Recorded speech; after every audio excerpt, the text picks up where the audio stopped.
দর্শকবৃন্দ আসসালামু আলাইকুম। Welcome to my YouTube channel care daily ব্লগসে আপনাদেরকে স্বাগতম। নতুন একটা ব্লগ ভিডিও নিয়ে আবারও চলে আসলাম আপনাদের মাঝে। তো আশা করছি যারা যারা আজকের ভিডিও দেখবেন তাদের কাছে অবশ্যই আমার এই ব্লগ ভিডিওটা ভালো লাগবে। ভালো লাগলে অবশ্যই লাইক দিয়ে ভিডিওটা দেখে দিবেন।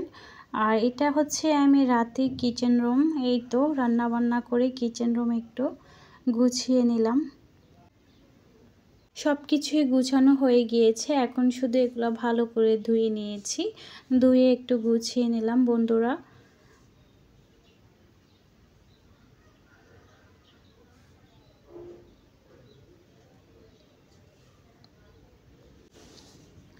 তো আজকে কিন্তু আমি আপনাদেরকে চিতল পিঠা বানিয়ে দেখাবো।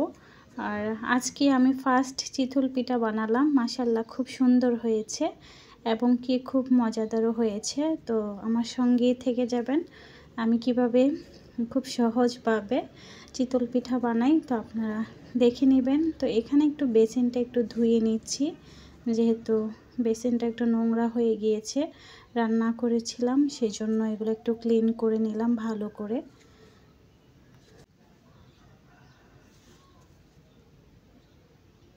আসলে যখনই রান্না বান্না করি এত কিছু নোংরা হয়, একদম মনে হয় যে কিচেন রুম সবগুলোই অপরিষ্কার হয়ে গিয়েছে। তো এখানে রাতের ভাতগুলা রান্না করে নিলাম। আর পাকিস্তানে এরকম পাতিলার মধ্যে কিন্তু রান্না বান্না করতে হয়। আর আজকে অনেক কাজ করেছি, তারপরে এত করে গুছাতে পারলাম না ভালো করে। তো আজকে চিতল পিঠা আমি বানালাম এই তো পাকিস্তানের আতপ চাল দিয়ে। চালগুলা কিন্তু প্রায় 10 মিনিট আমি ভিজিয়ে রেখেছিলাম, ভিজিয়ে এটা আমি ব্লেন্ডার করেছি। ওইটা আর দেখালাম না, কারণ ভিডিওটা অনেক বড় হয়ে যাবে, সেই জন্য এই তো খুব শর্টকাটভাবেই ভিডিও করার চেষ্টা করি। কারণ পরিচিত আপুরেই ফুল ভিডিও দেখে অনেকেরা দেখে না, সেজন্য ছোট 7 থেকে 8-6 মিনিটের ভিডিও দেওয়ার চেষ্টা করি।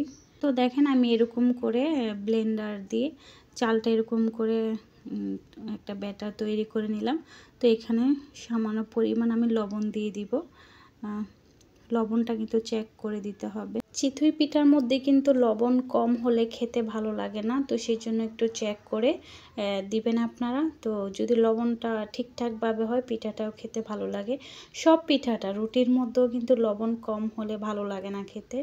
তো এই তো বন্ধুরা আমি এটা তাওয়ার মধ্যে রুটিটা চিতই পিঠাটা বানিয়ে নেব। তো তাওয়াটা কিন্তু আমি ভালোভাবে মুছে নিয়েছি। তো এখন এই যে ছোট ছোট করেই বানাবো। তো মাশাআল্লাহ দেখবেন কি সুন্দর করে একদম ফুটো হয়। তো একটা ঢাকনা দিয়ে আমি ঢেকে দিলাম। তো আপনাদেরকে দেখাচ্ছি, দেখেন বন্ধুরা কতটুক ছিদ্র হয়েছে। পিঠাটা কিন্তু এতটা টেস্ট হয়েছে, এতটাই মজা হয়েছে যা বলার মতো না। তো এখানে দেখেন আমি আরেকটু এগুলো উঠিয়ে একদম এখানে একটু পানি দিয়ে ধুয়ে দিব, যেন পিঠাটা আরেকটু সুন্দরভাবে হয়। তো আমি এই যে এর মধ্যে আরেকটু দিয়ে দিলাম, দিয়ে আমি এভাবে ঢেকে দিব। তো আপনারা খুব সহজভাবে কিন্তু এরকম চিতই পিঠা বাসায় তৈরি করতে পারেন।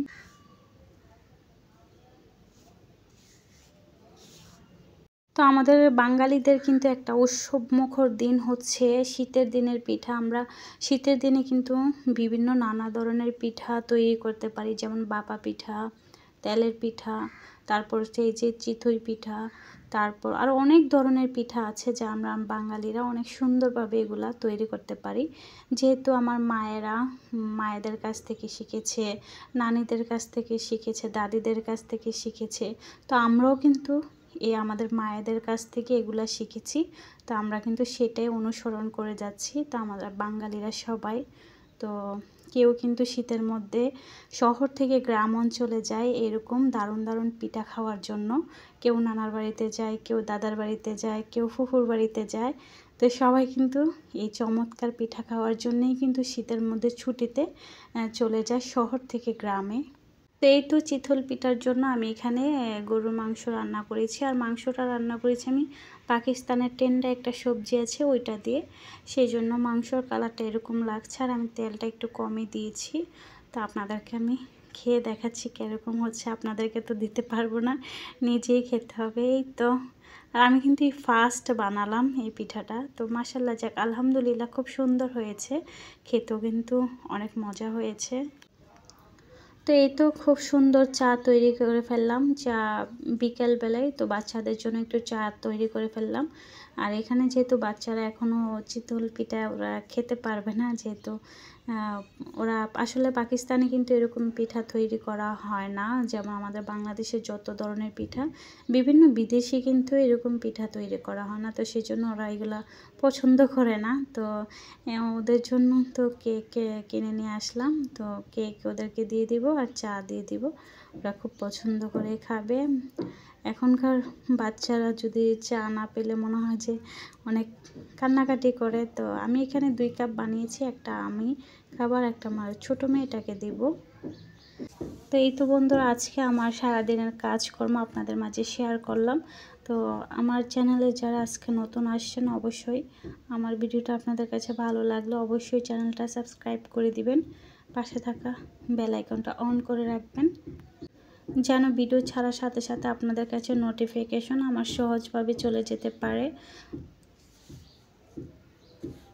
তো এইখানে রাতে করলা ভাজি করে নিলাম। তো করলা ভাজি কিন্তু কেন জানি এখন গরম ভাতের সাথে খেতে কিন্তু খুবই ভালো লাগে।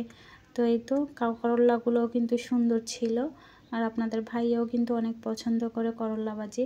আমি আগে বেশি একটা খেতাম না, এখন গরম ভাতের সাথে আমার কাছেও ভালো লাগে, যেহেতু অনেকেরই সুগারের সমস্যা হয়ে যায়। তো আমারও প্রেগনেন্সি টাইমে সুগারের সমস্যা দেখা দিয়েছে, সে কারণে আমি করলাটা এখন খাই, কারণ করলা তিতা জিনিস। যাদের সুগার আছে তারা কিন্তু করলা খেলেই ভালো, তাদের জন্য তিতাযুক্ত খাবার খেলেই কিন্তু অনেক ভালো।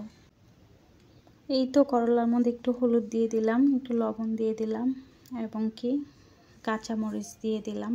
তো আজকের ভিডিওটা আমার এই পর্যন্ত। তো কেমন হয়েছে, ভালো থাকবেন, সবাই সুস্থ থাকবেন, সুন্দর একটা কমেন্ট করবেন। আপনাদের একটা কমেন্টে কিন্তু ভিডিও জাগার উৎসাহ জাগে। এই তো করলাটা কিন্তু আমি একদম ডিম চুলায় বসিয়ে দিব, যেন সুন্দরভাবে এটা হয়। আর আপনারা করলা রান্না করলে চুলাটা আঁচ কমিয়ে দিলে করলাটা খেতে ভালো লাগে। আল্লাহ হাফিজ।